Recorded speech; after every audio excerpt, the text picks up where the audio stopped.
We're going to start with an activity. I'm going to ask you to close your eyes and trust me.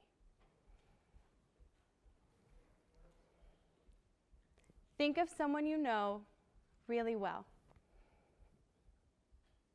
Ask yourself, do you know that person's dreams? Do you know what motivates them or really makes them tick?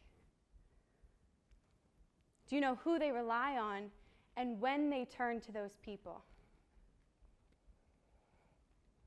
You can open your eyes. I've had to ask myself those same questions in preparation of speaking with you today. And I've had to face a hard truth, which is that I don't know the people I want to know nearly as well as I should. I haven't had enough of those meaningful conversations that allow people to connect. I want to share that when I first came to UConn, I came with this grand notion that I would find my best friends day one. That I would find a group of people I felt I belonged to right away. And when I got to campus, what I realized is that these relationships, these meaningful friendships I was looking for, were not going to be something I was going to find, but rather something I was going to have to create. And that creating these relationships was much harder than I could have anticipated. Why is it so hard to create these meaningful relationships in our lives? I think that has to do with something that we as individuals have underestimated our responsibility or how big our role is in that process of reaching out and getting to know someone. And as a society, we have accepted a bullshit framework for how we approach that process. This framework that we've accepted doesn't set us up to have impact in the way we really need to connect. When I came to UConn, I also made the decision to join Greek life. And when I did, I met someone named Heidi Karner. When Heidi and I met, we just clicked. We had that type of conversation that felt effortless. I felt like I could have talked to her for hours. And after a few days after we first met, she asked if I wanted to go to lunch. And I said yes. And when we sat down, she said, I want to tell you a little bit more about my story.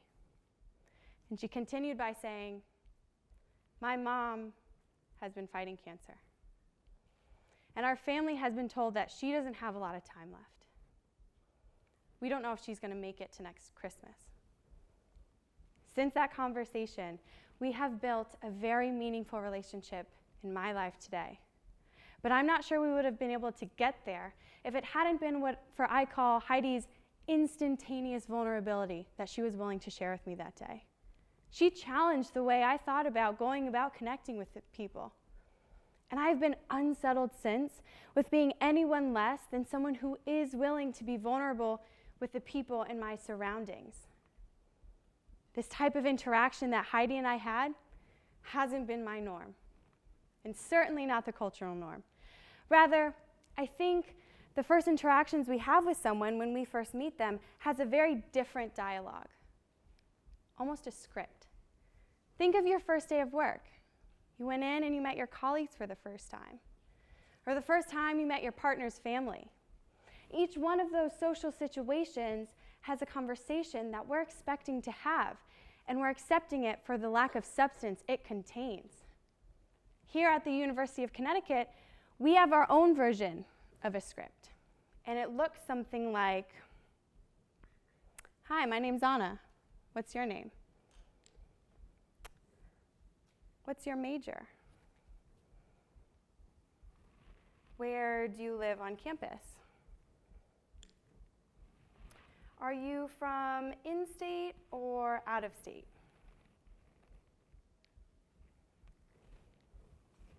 And when we become acquaintances, we digress to something much worse. It's what I like to call the, hey, how are you?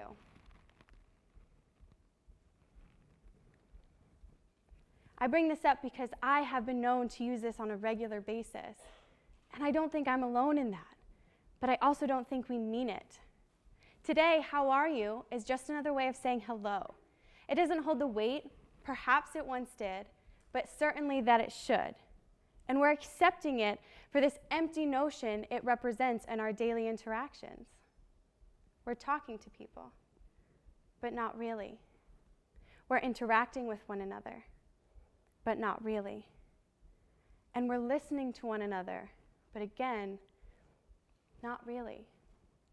I'm someone who became stagnant in the ways I thought about creating meaningful relationships with the people around me.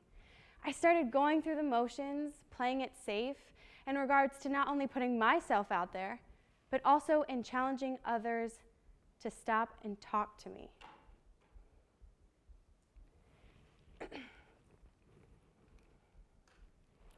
Relationships are ultimately what I believe in.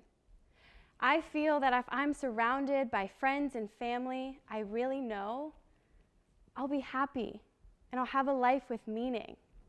I want to be surrounded by people I really know. And so I set up an experiment for myself. I asked myself, what would happen if I were similarly vulnerable, the way Heidi was with me, with the people around me? Would they meet me halfway? What would happen if I started targeting the lower blocks of the Jenga board by asking more specific questions? This would make the game more interesting. And so I started with my family. My Uncle Rudy has been someone I've admired and looked up to my whole life. And a few months ago, we sat down at the kitchen table and I asked him a question. I said, Rudy, if you could share with me a story, but the thing is, you can only share with me one more story, what would you choose to share with me? In the moments that followed that question, he painted the most vivid picture of him and his dad working in the garage on motorcycles and cars. That was the place, it was just the two of them. And that's where he heard about his dad's life experiences and the advice he had to offer.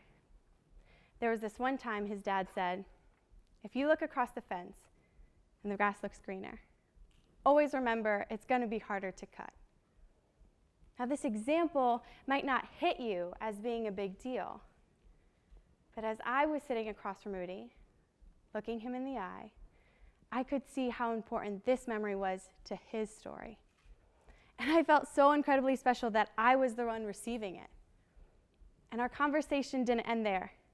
I asked him questions like, tell me about a time in your life that has really challenged your spirituality. And I asked him, what have you learned from the romantic relationships in your life? And most specifically, your marriage today. And I asked him, what was it like when you met my mom and dad almost 20 years ago? That day, our relationship gained a new sense of depth that it just hadn't had before. I realized just how uncreative and unsuccessful I had been in trying to create the relationships with the people around me. Here was a man that I had looked up to my whole life, and I didn't know something as simple as his favorite memory with his dad. Knowing someone's major or where they live on campus doesn't distinguish them from anyone else with the same major living in the same part of campus. Going deeper means discovering what it is that makes someone the red Jenga piece. What is it about someone that makes them distinct and unique from the rest of the game board? Because I truly believe we all have something within us that is worth knowing about, that is unique to who we are. But that requires creativity and the way we reach out, the way we show someone we care, the effort we put in, and the questions we seek to know. Right now, there is a difference between the people I know and the people I love. And I want to start asking the specific questions and having the meaningful questions that will erase that distinction. These questions I want to ask press further. And when I've done so, something happens. The Jenga pieces come down. If you're familiar with Jenga, you may be thinking, well, somebody just lost. But in reality, if we want to create relationships on a new scale based off of a real framework, then the whole point is to ask one another specific questions, pulling blocks out one at a time until everything is exposed. I challenge you to be vulnerable in your one-on-one conversations, to spend quality time with the people around you, especially the people you want to know, and to be creative within that time to ask specific questions. Because when you do, I think you'll discover something about yourself, but more importantly, about the people in your surroundings. Let the pieces lay just as they are. As I was at rehearsal the other day, I came across a poster outside, and it said, "Be brave enough to start a meaningful conversation." And I thought, how true is that to what I'm trying to convey? And so I'm going to say just that. Be brave enough to start a meaningful conversation. Thank you so much.